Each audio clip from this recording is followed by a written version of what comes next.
And we're live doing a second podcast in a week. It's a rarity, but it's happening.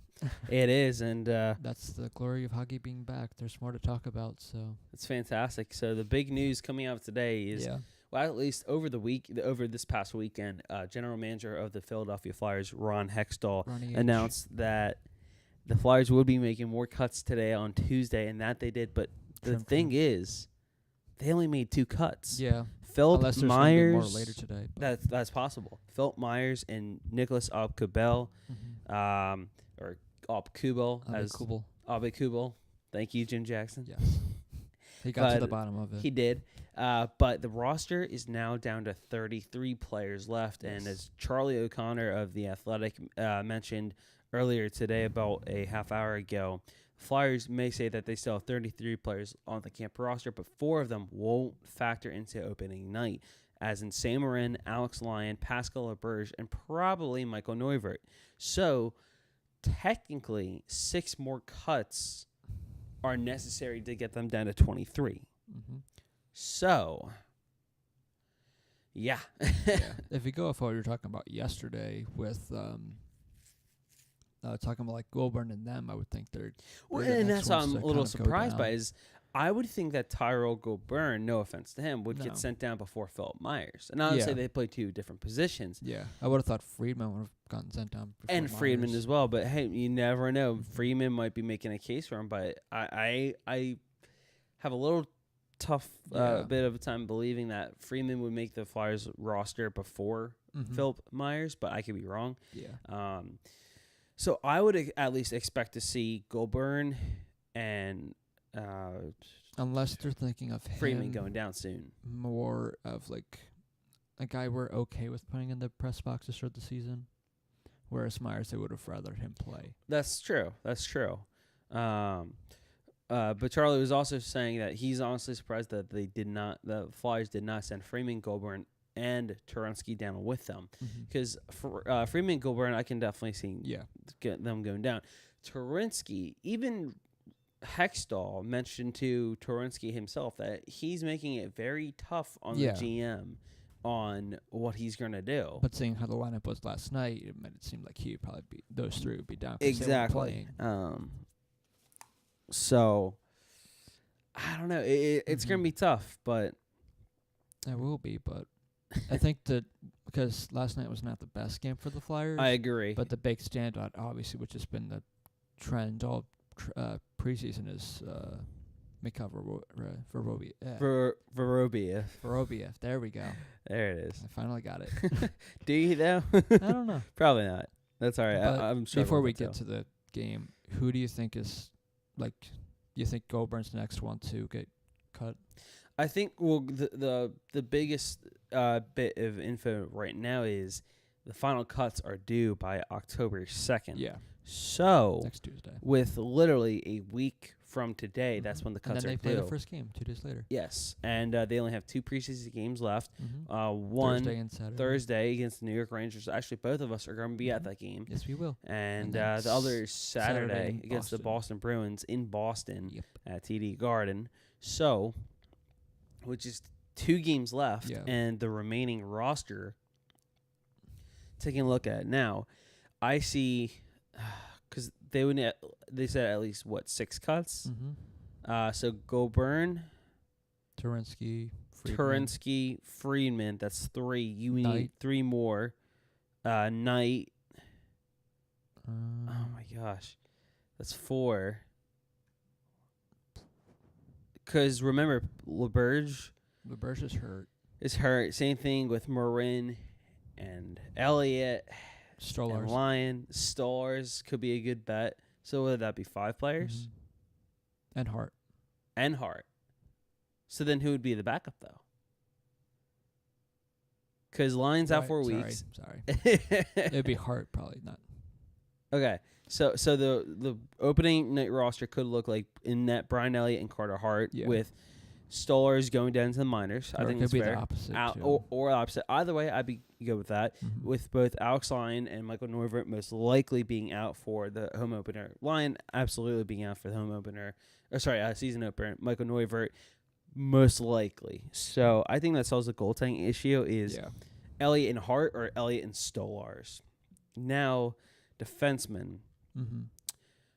The ones that are safe right away is Gostisbehere, Gudis, Haig, MacDonald, Provorov, and Sanheim. I think those 6 are completely safe. Myers got sent down today. Yes. Which I thought was a little surprising. It was surprising, but with MacDonald coming back and Sanheim also coming back as well. Soon. Not yet, but soon, thank you. I think... They don't practice today, I don't think. They have the day off, right. But they do They have tomorrow. an off day today. Yeah. I looked at the schedule. But I think that with MacDonald returning to action last night, kind of, and Sanheim returning soon, they kind of had to make a tough choice. Mm-hmm. Now, the question is, what do you do with Freeman, Folin, and who would be that 7th defenseman now?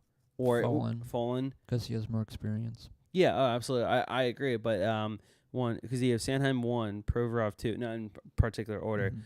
Mac 3, Haig 4, Gudis 5, Goes 6, and yes, Folin 7. Yeah. But if I'm guessing Q might still be up just in case there's like a thing with Sanheim where he's hurt or whatever. But so I think with Philip Myers officially being sent down, Christian Folin will be that 7th defenseman for the Philadelphia Flyers. Which was kind of the gimmick going in but, once he signed him. Right, and I'm okay with that because he's a veteran defenseman. He's a big frame, too. 6'3", 204-pound guy. Here's another issue, though. He's another right-handed defenseman. The Flyers have so many. They have Gudis, Folin if he plays much. They have... Oh, I'm sorry. He's one of the few right-handed defensemen. They've mostly lefties. Haig, MacDonald...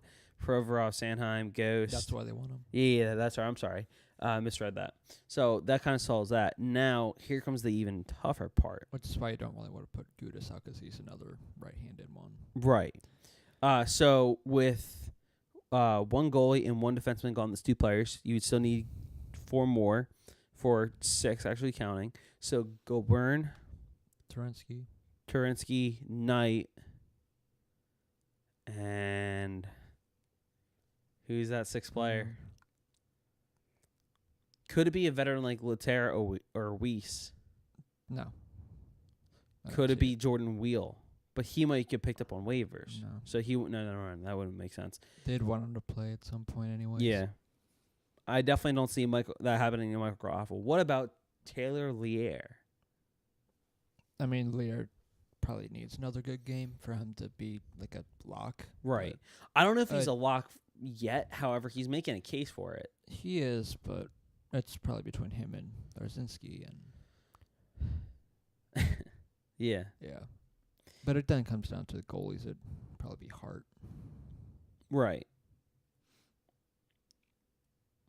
So because that's the easier decision to go with the backup with Stolarz to pretty much the goalies we saw last night. Yeah. Elliott starting and Stolarz the backup. Which, if you saw last night's game, this is me transitioning into the game last night. Very nice. It was not Elliott's best performance. It was not, but to be fair, this is his first full game in months. And you can also say that about MacDonald, who looked shaky. Yes, and speaking of shaky... And Folin. Yes. MacDonald -1, Folin -2. Speaking of MacDonald being shaky, kind of, playing... Not the greatest. First period, 4 minutes and 15 seconds in. Peter Solaric, capitalized on a MacDonald turnover as Stepniak eventually got him the puck. So it was 1-0 Boston. Mm-hmm. And then Brandon Carlo with a great shot just 5 minutes later. I initially didn't realize that Elliott got screened. By MacDonald again. MacDonald has shown to do that in the past. Yes, so I think he's great. He's already mid-season form. This is good MacDonald we're seeing here. Old MacDonald on the ice.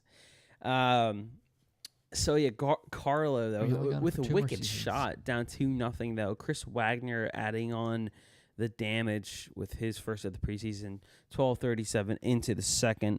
And then even more insult to injury, Lee Stepniak just 2 minutes and 5 seconds into the third period makes it 4-0 Boston. At that point, I literally just switched it to Monday Night Football because I was thinking, well, I know it's just preseason, but I just want to see how a few of these guys look. But clearly, the team's not looking the sharpest. Before I knew it, I was getting updates left and right because I was playing ping pong with my dad last night. It started with Dale. It started with Dale Weiss. 8 minutes and 43 seconds into the third, and the Flyers finally got on the board, and it was a very nice shot. I'm looking at the replay right now. He went bar down. Yep. And then 10 and a half minutes or so on the power play, Claude Giroux with a great feed from James Van Riemsdyk, JVR from behind the net, over to Giroux by the face-off circle, the left face-off circle, that is. Giroux, the one-time snapshot, great job there. And then Travis Konechny made a great move there on the right side after a tremendous pass from Claude Giroux from one side of the ice to the other. Konechny kind of did a little stutter-step move and got a weird angle shot, but that would do it as the Flyers just fall short 4-3 of a comeback, almost another improbable comeback against Boston. The only thing that's even worse about it is you had majority of the Flyers lineup that's going to be playing versus barely anyone who's going to be playing for the Bruins. Right. So the one encouraging sign, though, I think that comes out of this game, out of one of the very few, the penalty kill. Yeah. Bruins were 0 for 3. Mm-hmm. I thought that was great. Power play was 1 for 3. And the one goal was shorthanded. It was for the Flyers. Mm-hmm. So, 37 shots on goal to Boston's 28. On faceoffs, 52% compared to Boston's 48. Another plus, this was a big one for not only the Flyers, but for Mikhail Vorobiev as well. Playing with Konechny and Giroux. Well, that obviously helps. The nice thing is that how well he did on the faceoff circle. Yeah. Looking at his stats here, faceoff percentage was 75%. So I thought it was great. It was the one lone bright spot from the game last night. Right.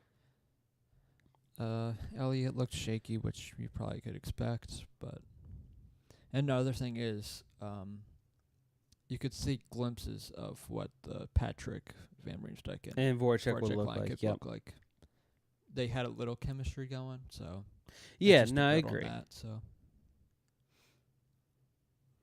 And seeing how JVR helped. Yeah, JVR with Giroux a goal. great assist there, and Giroux assisting on Konechny's goal. Mm-hmm.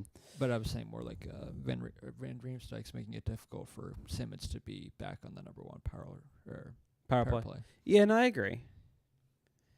So it'll be interesting to kind of just see what happens for the Flyers here and now with just 2 games left. Their next game coming on Thursday, 2 days from now at the Wells Fargo Center as the Flyers host the New York Rangers at 7 o'clock. You can catch that on NHL Network or NBC Sports Philadelphia Plus, or if you are in the car, listening in on the radio on 97.5, The Fanatic. But also, just another thing that when I was watching it, the Lawton and Raffle line looked really good. Yes, too. I agree. Lawton, Corbin Knight, and Michael Raffle. Yeah, that could be your fourth line. Yeah, that really good. Line. The line, as Bill Meltzer mentions in his post-game take, was that line of Lawton, Knight, and Raffle was one of the team's most effective trios at 5-on-5 in that game last night. On the penalty kill, Raffle's neutral zone pressure created an odd-man rush and a shorthanded goal by Dale Weiss. Earlier in the day, head coach Dave Haxtell even mentioned that he said he has been pleased with Raffle's steady day-in and day-out performance in a competitive environment. So that's some good news there. Yeah. Excuse me. That line also created a strong forecheck and scoring chance that created momentum for the lines that came out in the next 2 shifts. The line of Giroux, Vorobiev, and Konechny in particular generated very heavy pressure. Mm-hmm. So The good news is that top line looked good. Bad news Yeah. is that's not what the top lines are going to be. Right. I think Vorobiev now has a very, very, very good shot of making this team. Everyone, I think, would be shocked if he missed. I agree. And even some of the Flyers analysts think Mhm. it would be a mistake kind of sending him down. He had So, over 16 minutes of ice time last night. but He was having his time, so. yeah, and that's the nice thing about it is that for Vorobiev and even Corbin Knight, you can argue this. They both took advantage of a big, both took advantage of a big situation. I thought that was good. They both look sharp. And also the one downside was Myers' costly turnover last night, I think it was Myers that turned it over, but that led to their fourth goal. Right. But they did give Myers a good opportunity. He played 19 and a half minutes, so. That's true.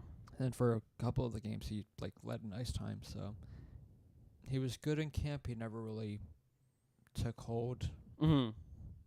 with not that great of a defense pair so far, or defensive core at the moment. Yeah. At least with the people that were going for a job. Right. Oh. But Excuse me. yeah, So when do you expect more cuts to come today for the Flyers, or regardless, the team has to get down to 23 by next Tuesday, so they don't have much time left. yeah, I think there will definitely be maybe another one or two tonight. maybe one or two, like you said, today, then but there the probably rest won't be any coming, I think, by the tomorrow. weekend, Yeah, because they'll probably want to see how everything comes out to shape, Yeah. or even we could argue Mhm. after that preseason game against the Rangers, that's when they make their final cuts by. And then they the shape up their Bruins game is- roster yeah. against the Bruins. maybe. I But could see that. Well, maybe. No, true. Because But what you don't want, like, all of Yeah. your starters playing and then Mhm. someone get hurt. So and what I wonder is if Simmons and Couturier and Sinha might play. I think, on well, because Thursday. Hextall did mention that Simmons and Couturier would play some, right? Mm-hmm. They Okay. and Sanheim, he And mentioned. Sanheim. a game or So, two. the Flyers could I think Couturier won't play till the final preseason Mhm. game. Simmons has been skating, so I could see it. So maybe Thursday, but definitely on Saturday. Sanheim, I More think mic problems. Sanheim, I think he'll definitely play on Thursday. Yeah. Maybe that's why they brought Myers down. It's possible. Yeah, yeah. that is a very good point. Sanheim's going to be coming back. Hey, if that's the case, then I do get it's understandable on why they send him down. I don't. My only fear is that he might start the season slow, just because. Yes. If his first game he played, he got hurt, and he hasn't really had rest of camp to really Right. be able to work For out or anything. for Sanheim. Sanheim, yeah. Well, that's why you kind of throwing him into the fire a bit now, Yeah. and you give him a legitimate chance. Mhm. I hope and- we also get after tomorrow a little more update on Neuvert, Right. That'd be good. because I don't really know what's happening there. No one's really said anything. Just he's hurt. We don't know what the injury is. I'm just gonna assume it's lower body or whatever. Yeah. But no one knows how long he's out for or whatever. Yeah, there's a couple of questions still to be answered. Right. So we'll kind of go from there, but yeah. a little bit around the league. Mm-hmm. Just transitioning some more. The biggest thing to come out Since yesterday. Shea Theodore of the Vegas Golden Knights has signed a 7-year contract extension worth $5.2 million, average against the cap, and it's a big contract for Yeah, it someone is. like Shea Theodore. So, looking at his complete contract, it is $36.4 mil. Yeah. First reaction, yay or nay? Nay to that much. I agree He with was you. probably their best defenseman last season, Right. and I probably wouldn't have given him that much, or especially not 7 years. Yeah, I think there goes your mic. I think depending on the price, I would have maybe given Three- 4 or 5. Three, but yeah, three maybe. That's gonna be a Mhm. stretch, but I think 4 or 5 would Yeah. be solid for him. But 'Cause- 7, Mhm. I think that's a little too I mean, much. he is only He's 23. He's 23, so he's so young. He's still very young, and I didn't even realize he's that young. Mhm. But looking at the defense for the Vegas Golden Knights, It's not the greatest defense pair, so I'm assuming they wanted to Right. cheer up someone. well, taking a look at the defense right now, they have 8 defensemen on the roster, at least according to Cap Friendly right now. It's Shea Theodore, Colin Miller, Braden McNabb, Nick Holden, Derek Englund, John Morrell, Brad Hunt, and Nate Schmidt. But Nate Schmidt is Nate Schmidt is suspended for quite a while. Yeah. And then the funny thing is, I think, honestly, Schmidt is one of the very, if not the only player I've ever witnessed in the NHL being tested positive for steroids. Same. So, Which won't be a problem after this season because he's a free agent. So yes, and his cap is 2.225 mil. not that it really matters because they have $5 million or a little less than 4. They have little over 4.23 4 mil. million in So, cap. the roster size is 24 out of 23 players, so they only need to make one more cut. Yeah. Um, They still They're starting to sign Carlson. If they're gonna go which for is him. crazy because I'm looking at his contract now. His contract is 5.25 Mhm. mil, the same as David Clarkson's. But he's not playing. But yeah, Clarkson, his contract ends in 2020, 2021. I think after this season, that it's possible that Vegas buys out his contract. I mean, sure, you only Maybe. have one more year with him, Yeah. but would you rather buy him out now or just wait another year? It probably depends on how their cap issues go. Right, that's a good Because they point. might keep him just because Mhm. cap reasons for the same reason why the Yep, Coyotes went after Pronger and Datsuk. Datsuk, right? That's a good point. So we'll Yes, kind they of did see sign. from They there. did sure up like Marchessault and Smith, Pacioretty. They made sure they signed after. Yeah, they traded for Pacioretty, him. that was a great sign trade and sign They for. have Stasny until Stasny 2021. 6.5 mil, Pacioretty 4.05 mil during this season, but then Yeah. next year that jumps up to 7 mil. Mhm. So, there was a huge deal, more news. Also, the Flyers played played Vegas the first Oh yes. game of the season next Thursday. This is a big deal for Ottawa fans. I was looking all over for this on Twitter, and I don't think I've heard of this guy, but Zach Smith got placed on waivers today. And according to CapFriendly.com, the Senators would receive 1.025 mil in salary cap relief if Smith plays in the AHL. Smith has played in Ottawa his entire career. In 542 games, he has scored 85 goals and won 165 points. So now looking at this is one of my favorite tweets I think I've seen in quite some time. Cap Friendly sending out when was this? It says it's set for. It says that it got tweeted out 3:57 p.m., but that's 50 minutes from now, so that's not possible. But somehow they sent it out anyway. Whatever time that happened at. These are the players that the Ottawa Senators protected 15 months ago in the Vegas expansion draft in June 2017. There are a total of 3, 4, 5, 6, 7, 10 skaters and a goalie. Ready for this? Mm-hmm. Mike Hoffman traded. Derek Brassard traded. Stone, Mark Stone, UFA in July. Kyle Turris traded. You have Zach Smith, who was waived earlier. Pajot, still here. Ryan Dzingel, UFA in July.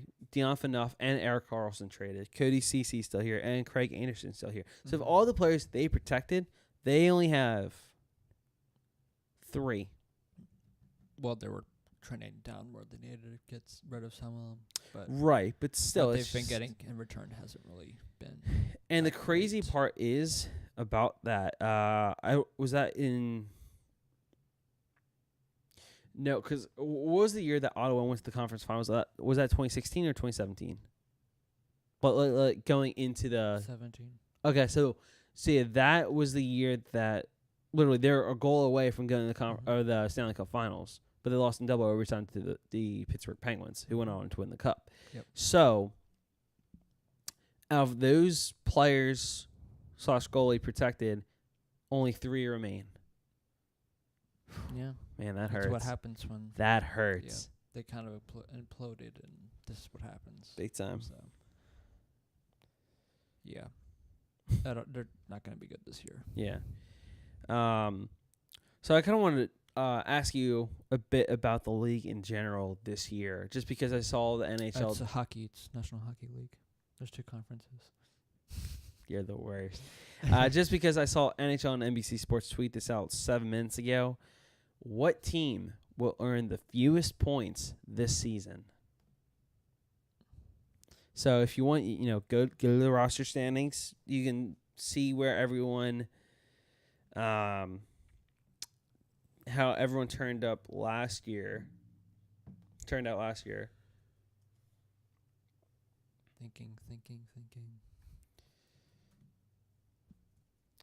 Yeah, take your time, because I was thinking the same thing. What would you think? Say. Why I gotta Hey. I gotta think of some stuff here. Some things and some stuff. Some stuff and some things. Stuff, yes. I forget where, because I was talking with a friend of mine, and me and him essentially had the same thoughts on this. I think, let me check Facebook really quickly. So we had the same exact thoughts on. I'm between 3 teams. Okay. The Islanders, the Senators, and the Canucks. And the Canucks, wow. Mm-hmm. Wow, that is interesting. All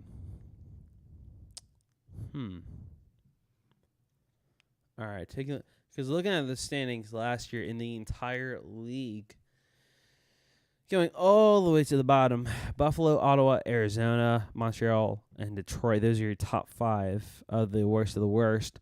I think the top 3 worst teams. So what was yours again? It was Ottawa.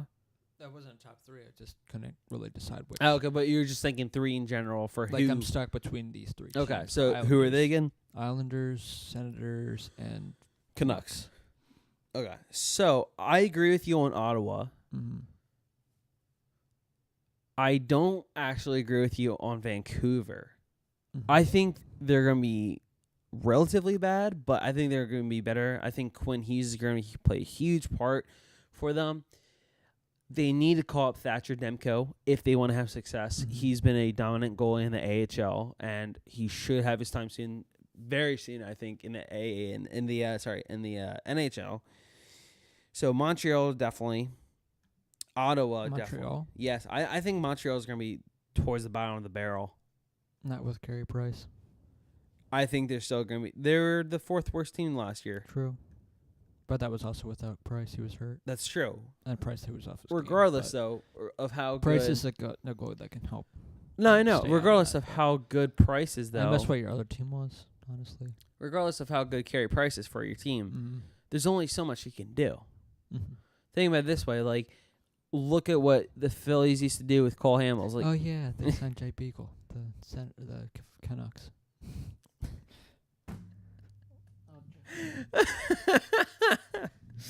Oh, this day gets better and better. I forgot about that. Yeah. But also, see, I'm tied between Montreal, Ottawa, and probably the Islanders, just because the Islanders are going to miss a lot with Tavares. That's going to hurt. I know they them have so much. Matt Barzal. But he can. It doesn't matter. It doesn't matter. They didn't do anything this offseason that made me think they're gonna do good. I love that. I love that. Think they're trying to bank the season. Tank. Yeah, not bank. Tank, whatever. Missing one letter, but that's all right. Yeah, it's gonna be a tough one.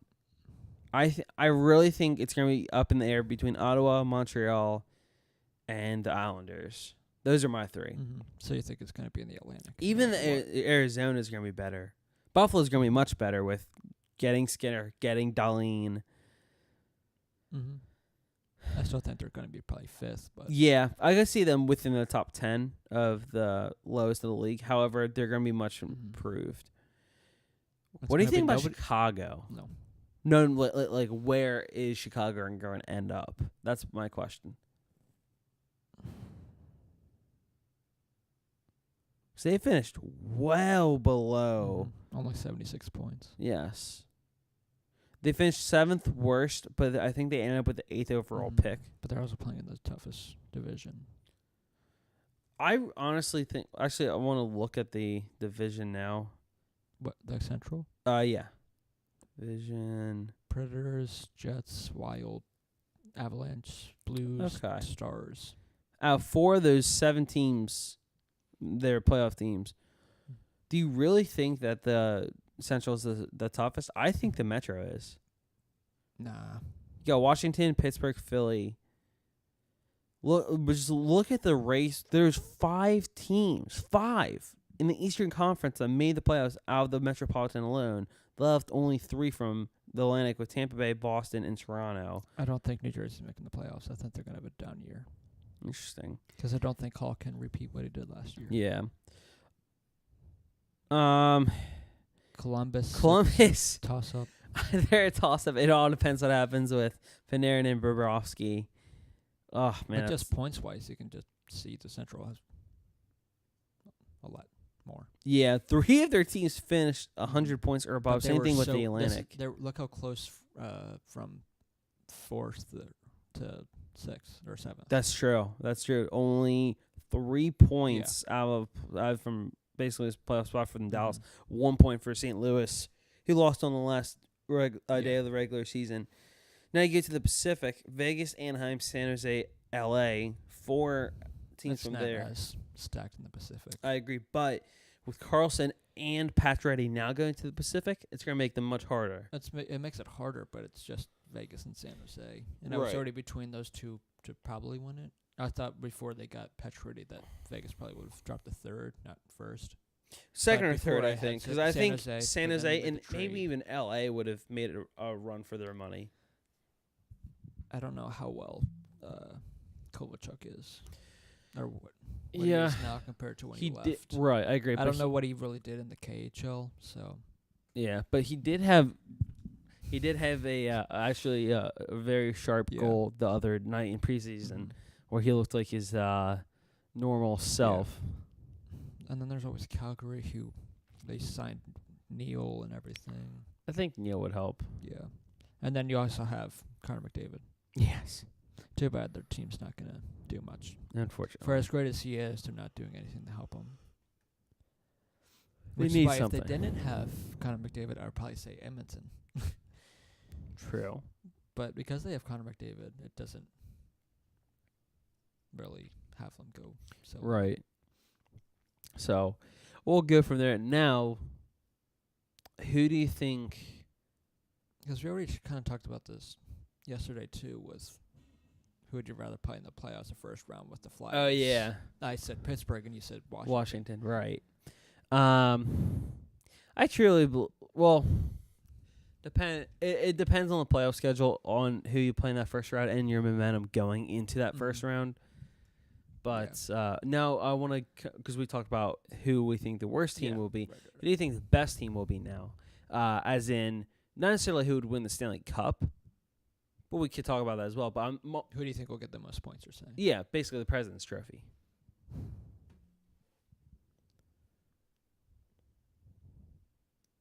Because Nashville dominated last year. They were 53, 18, and 11.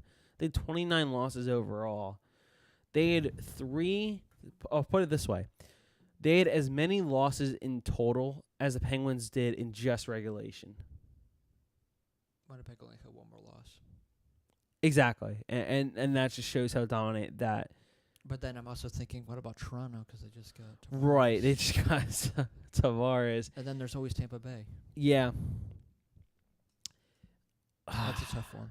This is going to be I don't think it's anyone in the Metro. I think the Okay. Metro, they're more. I understand what you're saying, how it's difficult, right. but I think they're still evenly there. Yeah, exactly. Because They're not that's the my tops point. of the Is tops, but they're the top 5 spots in the Metro? They're all, very close. So the only ones that weren't close to that top spot was Columbus, New Jersey, and technically you could argue Philly because it's really only Pittsburgh who's only 5 points out, but it's still 5 points. and really Philadelphia was there for a little bit, then they fell off at the Right. end.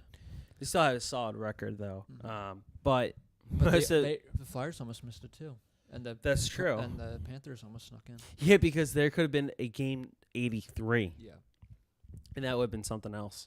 it would have been, but thanks to Glad- Drew's hat trick. Yes, I'm glad that did not happen. And also, this is what I meant to say yesterday with the Flyers and Penguins. The Flyers took them to 6 games this past time Yep, without a healthy Couturier, without a healthy Couturier. without a healthy Elliott and Neuvert. Yeah, not great goaltending. They had a lot of goals against them, but they still took them to 6 games. It's not the same Penguins team that won back-to-back, I don't I think. agree. So I think they're beatable now. Yeah, that's a good point. What do you think But I of still can't. I don't know. Who would you say? for the The top team, Presidents. President's team?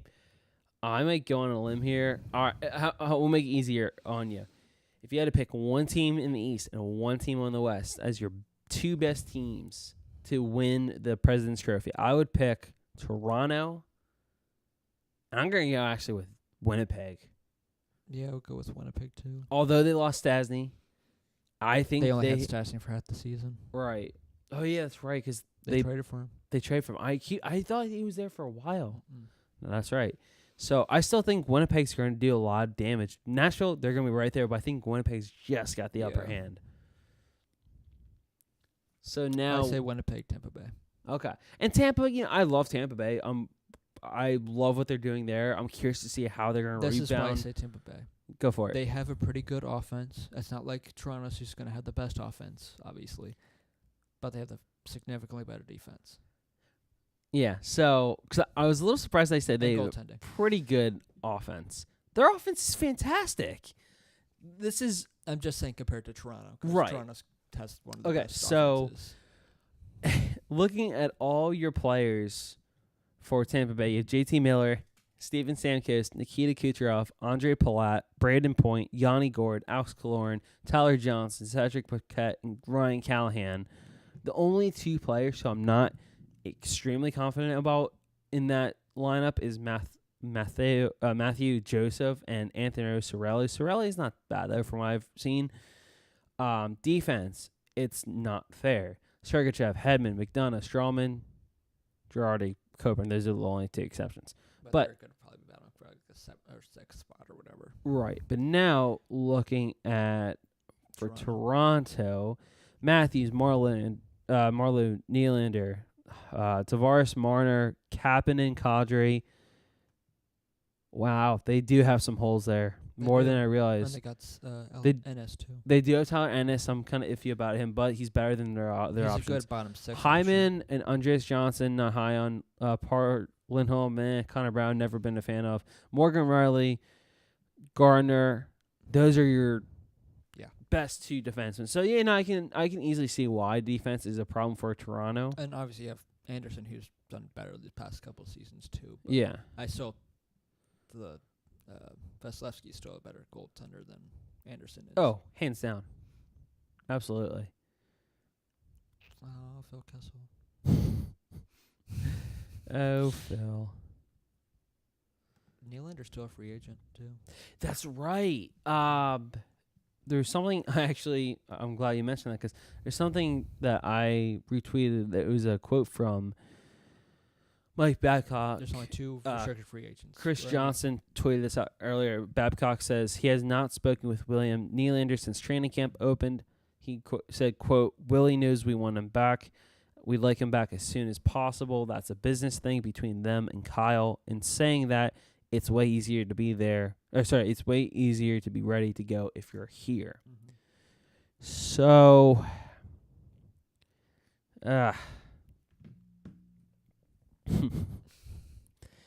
Another. Yeah. I don't know why he hasn't signed a contract. Like, why wouldn't you not want to sign a contract with that team? Oh, and another news. I forgot about this. The Montreal Canadiens released Joel Ward from his professional tryout. So that's something there. Tampa Bay fell off last season, too. There goes my ears. Yep. Tampa did kind of fall off there. Because Boston caught up to them, I remember. They did. They were only a point That's right. I forgot about that. They were so far ahead for the majority of the season, and then, Looking at... Because I want to... Because I'm still trying to answer your question, other presidents, okay? I'm trying to give you a single answer here. I know, it's tough. I'm Like, looking at even I'm season. having trouble coming Last season, if you're just doing Winnipeg and Tampa Bay, Winnipeg only had one more point than Tampa Bay did. But Nashville's the better defense in both of them. Right. Well, I know. They can go up. Tell me about it. They can go It's up tough. against, Tampa Bay's defense, at least. So here's the thing, though, on how effective their season-by-season record has been. So this is since 2013-14. 3 years in a row, they were second in the Atlantic, Tampa Bay. Then they were fifth. They did not qualify for the playoffs. Then they won the Atlantic. That was also the year that Stamkos was out the whole year. 2013-14, they got swept in the first round against Montreal. Next year, they lost in the Stanley Cup Finals against the Chicago Blackhawks in 6. Lost in the conference finals to the Pittsburgh Penguins in 7. The eventual... Something I just realized. In the last 3 seasons, the Tampa Bay Lightning have been in the playoffs. They lost to the Stanley Cup champion. Blackhawks, obviously, in the Stanley Cup final. Penguins went on to win Cup 15-16. 16-17, they were not in it. And then in the last season, they lost to the Capitals, who went on to win their first Stanley Cup. Mm-hmm. So I just thought it was interesting. But every year, there's one team I'm always like, okay, in the East, it's probably going to be Tampa Bay. Right, and I love the fact that Tampa Bay's been so dominant, but you would think that with getting McDonough and JT Miller, that would push them over the hump. That was another thing that they just got them after the trade deadline. Right. Because my biggest question now is, what can Tampa Bay do that pushes them over the edge? Because we've seen it before that just because you win the President's Trophy doesn't mean you're guaranteed a cup. I think it's a curse. It's literally, I think it's a curse of the President's Trophy. No, the curse was actually it was Nashville and Winnipeg. Yes. They were playing each other. It wasn't even the Western Conference. Yeah, that's a good point. But but still, for Tampa, they gotta get over this hump because they're getting so close to winning another Stanley Cup, but yet they're not necessarily wasting the years of Hedman, Kucherov, Stamkos, and all the others I mentioned. They're still relatively. They're still very. They're still an older. Right, they're an older but younger bunch. For their oldest player, that's Stamkos is 28. Mm-hmm. Callahan 33. Hedman's only 27. Johnson 28. Kucherov's 25. Mm-hmm. Steve Yzerman really did a good job. He did a phenomenal job, and I feel sorry for Tampa Bay that they're losing out on. Yeah. I think, but I'm sure he's honestly the best GM in since 2010. Probably. If not even a little bit before that. The only other one I consider better than him is Stan Bowman from Chicago. Maybe I can also make a thing for Pittsburgh too. Oh yes, Jimmy They Rutherford. won back-to-back. Jimmy Rutherford. I almost forgot about. I'm glad you mentioned Rutherford. He's a genius. Like, he makes all these small moves, big depth moves that people don't think of. Like, oh no, it's nothing. And the moment they realize it's too late, it's already over. It's like, well, crap, they won again. I hate to say that, but it's probably true. No, it really is true. It is true, but I don't like the signing he made with Jack Johnson. That is one that is very questionable to me, though. That threw me off quite a bit. I was definitely surprised by that, but I don't know. Other scores from last night's preseason action. If we're going to do that, who was the worst GM? Oh, all right. We'll get into that. in just a second because I would love to talk about that easily. Because I think I have. Oh wait, I'm kind of tied actually between two. You probably know what I'm talking about. But very quickly before we get into that, the Rangers defeated the Devils in overtime 4-3 last night. As we mentioned, the Boston Bruins defeated Philadelphia 4-3 in regulation. The Flyers were down 4-0 and scored 3 consecutive goals before falling just short. Montreal beat. Okay, so I don't know who this is, but TML, because the SiriusXM NHL Network Radio tweeted the scores out. I might just have to look up the scores it myself on NHL.com, because unless that's probably a typo. I don't know if they meant to say Tampa Bay. Who was it, you said? It was Montreal when they played last night. They played Toronto. Toronto. What do you... Oh, Toronto Maple Leafs, duh. Okay, that threw me off for a second. I was like, why are you saying TML? And... MTL. That would be Montreal. Yeah. The Dallas Stars defeated the Minnesota Wild 5-3. The Winnipeg Jets 5-4 over the Calgary Flames. 4-1 Canucks losing to the LA Kings. 4-2 Ducks taking that over the Coyotes. Quack, quack. And, of course, the Colorado Avalanche winning 5-3 against the Vegas Golden Knights. And those are your scores from last night's preseason action. So, with your question... Flying V. Yes, you got it. With your question about the worst GM in today's NHL. Edmonton. Boy. Oh, true. 3-way tie in a way. What about Pierre Dorion?